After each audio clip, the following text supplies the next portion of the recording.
And we're off. This is us in the car on the M5 somewhere. Every time I pass this tower, I always take a photograph of it. Our first stop, Hive Beach on the Dorset coast.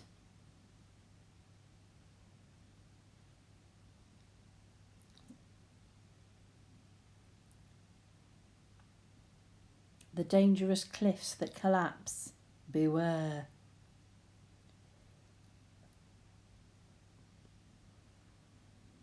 And Hive Beach is in Burton Bradstock.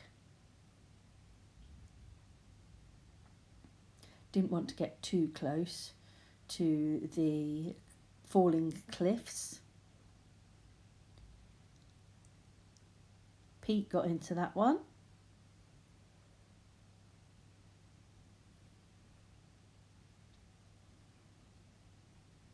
Aha, the balancing stones.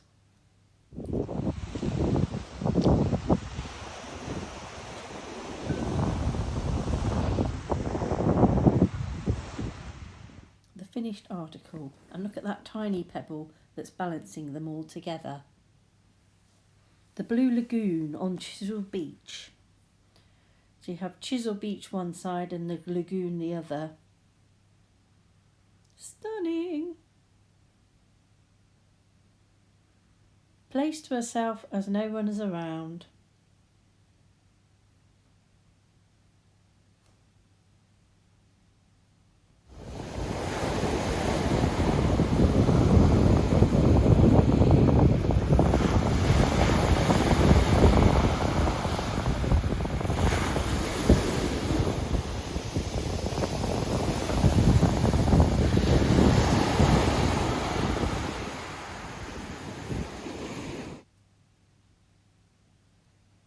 The fishermen all queued up, sea fishing. Pete having a go with my kite. And we're airborne quite easily. Very windy day. Perfect day for kiting. Me, selfie, as you do. Has to be done. Me with my kite. Let's go fly a kite.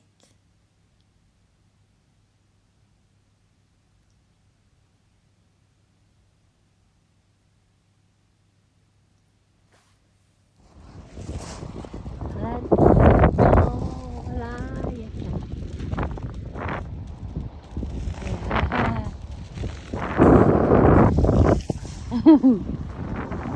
That's it. Perfect. Hey. Whoa. What? You're doing a thing. You're kiting.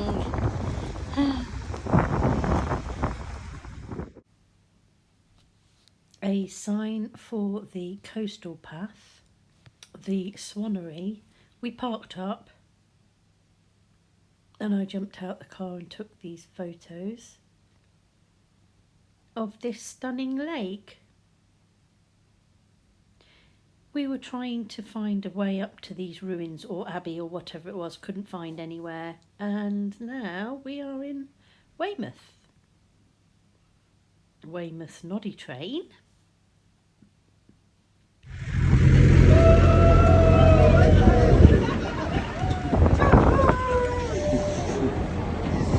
If you want to go. We stood against the railings and watched the comings and goings of the boats in the harbour or marina.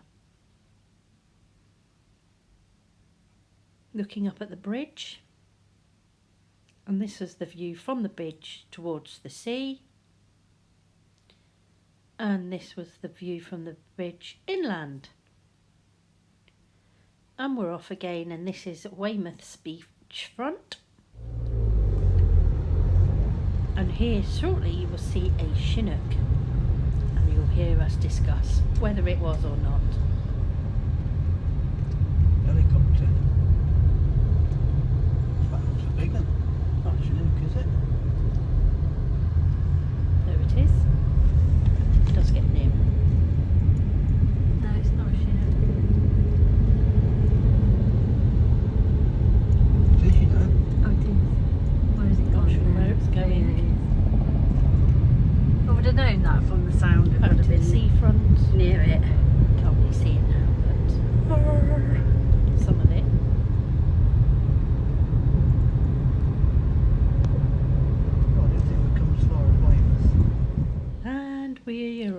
Bridport, and we're staying at the Witherspoons there, called the Greyhound.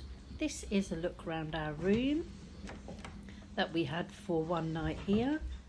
The bathroom. Nice bathroom and shower. The bedroom with Pete unpacking. Television. I can't open the curtains. There's a thing there. A wonderful picture of the Kazi. Why not? And it was meant to be the shower, but mainly the curtain. And the bedroom. Time for drinks. The next morning I had Eggs Benedict. Then we drove to Camborne and we stayed at the John Francis Bassett, Witherspoons, and we're here for 2 nights. This was in the reception area for the hotel and our room for 2 nights. Again, the Kazi, why not? As you do. And the shower. And the bedroom and Pete unpacking again. Here is the Tinner's Arms, just shortly, about 10 miles out from St Ives, and the Gurnard's Head, I believe, and an old tin mine. These relics are all over Cornwall, and if you ever watched Poldark, you'd understand, but they're no longer in use. Some are museums. But this one was an easy stop along the way back to St Ives. So we stretched our legs and had a look round these ruins.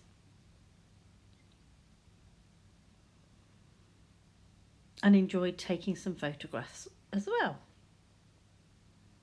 Oh, Pete with his catalogue pose again.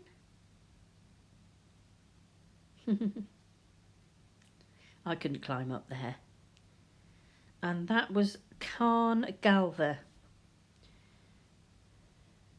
And here's St Ives as we drove through it on the way to our supper at this wonderful restaurant called Beck's. I just absolutely love their fish and chips, and we went to the restaurant. I had fish and chips, Pete had a fish curry. Back at our digs and these miner's lamps on the ceiling in the pub, and then we set off for Lizard's Point, which is the most southerly point in Great Britain. It was still very windy. Some scenic shots at Lizard Point.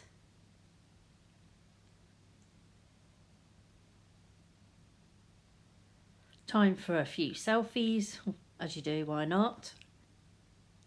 And again.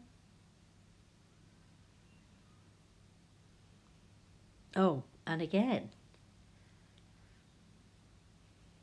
And this time Pete got involved. The rugged landscape. Can you spot the seal? Not in this picture. There he is, right in the middle there. And that shows you we were at Lizard Point. Then the next stop was Mullion Cove, and this was the little harbour that we found there. It was still very windy and there were no boat trips at all. All the boats were securely fastened. Another selfie, why not? As you do. From the end of the port harbour, looking out to sea, and here's how the wind was crashing the waves against the rocks. A view of the harbour. There's a little stream coming out the side into the sea. Pete again with his catalogue pose.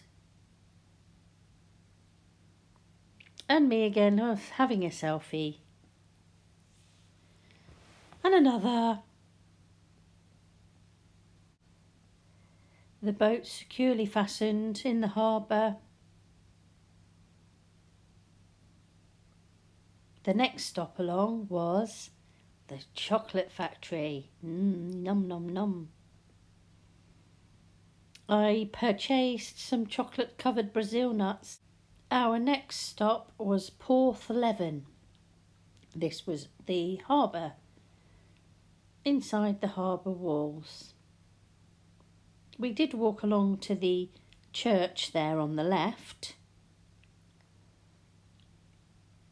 Still very windy.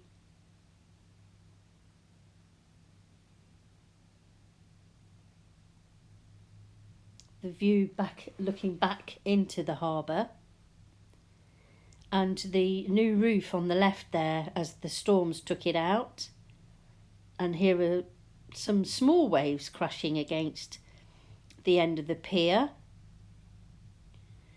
And then we look at the beach. Now, if you look on YouTube, you will find Porthleven storms, and the waves actually come up to those houses on the left.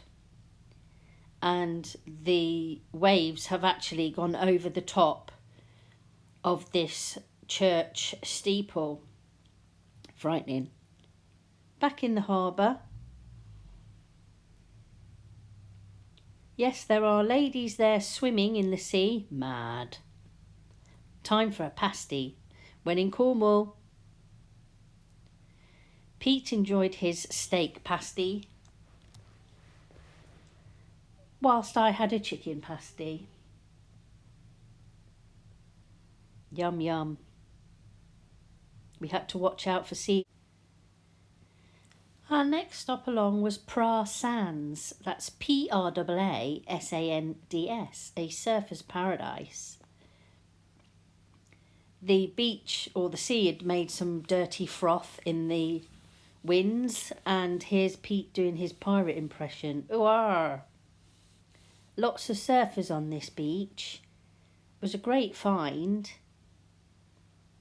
Must have been brave, as it was very windy still and the surf was quite high, but it was still a stunning beach. Now time for me to do my posing. And again, a pretty little daisy. Now we're in Hale Beach, and this is at the mouth of the estuary when the tide goes in and out. And in the background is, we can't see it very clearly on this, but the train goes along. And in the distance is St Ives Harbour. A better picture more of St Ives and the other coves that are along the way. And this is my picture through the bracken of the estuary. Now we're back at the pub in Camborne where we're staying with the spoons.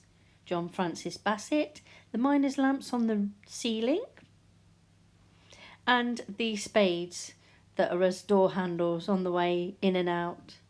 Rather of a novel, I thought. Very good. And there's a picture of us leaving.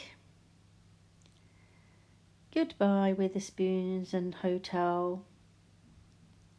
Back in Nottingham, and we went out for an Indian. We tried a new restaurant in Sherwood. The food was divine. I had a chicken bolty and boiled rice.